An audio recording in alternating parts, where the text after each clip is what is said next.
Well, Gene, thank you for being here and agreeing to help us out with the stewardship video. You have been a part of a ministry called the Food Fairies. Now, what is that?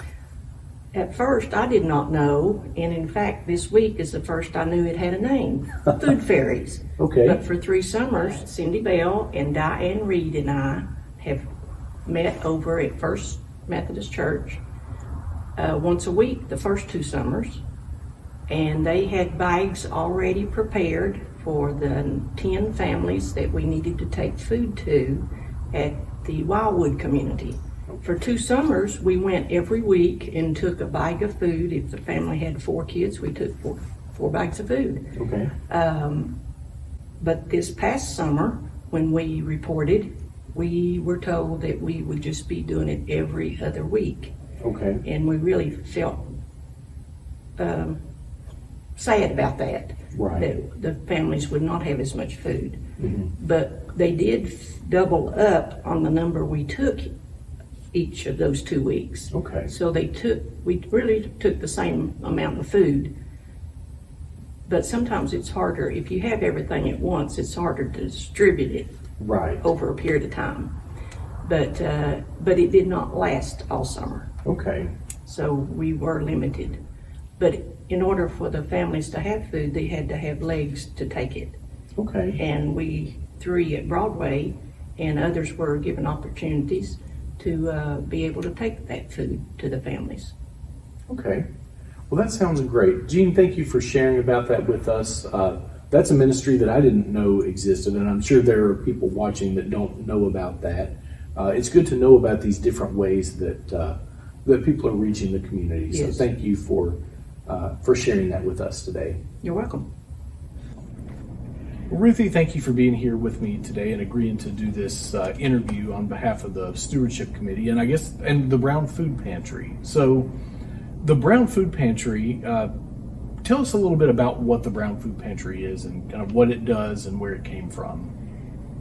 It is a ministry that began here, I think, in 2009 by Tom and Mary Louise Brown, thus the name Brown, Food Pantry. And it, at that time, was just the congregation bringing in food. Okay. And the secretary or whoever happened to be at the welcome desk would be responsible for helping out the people who came. So in 2013, Bill Henry put together a plan, and that's how the organized Brown Food Pantry that we have today came about. So there's a big kudos to Bill. Okay. And then in 2018, we became agents of Second Harvest. Okay. And Second Harvest has specific things that you have to do because they get grant money from the United States government.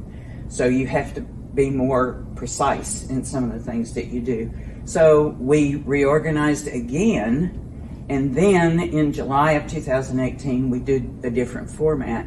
Rather than giving our clients exactly the same thing every time, pre-bagged groceries, we had them select, and they have a shopping list that they can come in, and they select things from 6 different categories. When the pandemic came along, we had to change that because we could not have people coming inside. So we went back to the prepackaged bags. Okay.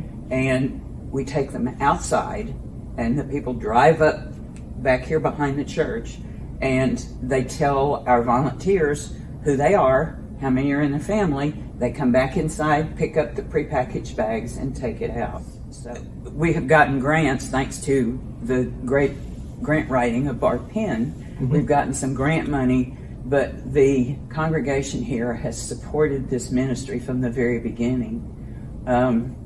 And it seems now they're supporting it even more. So we've been blessed.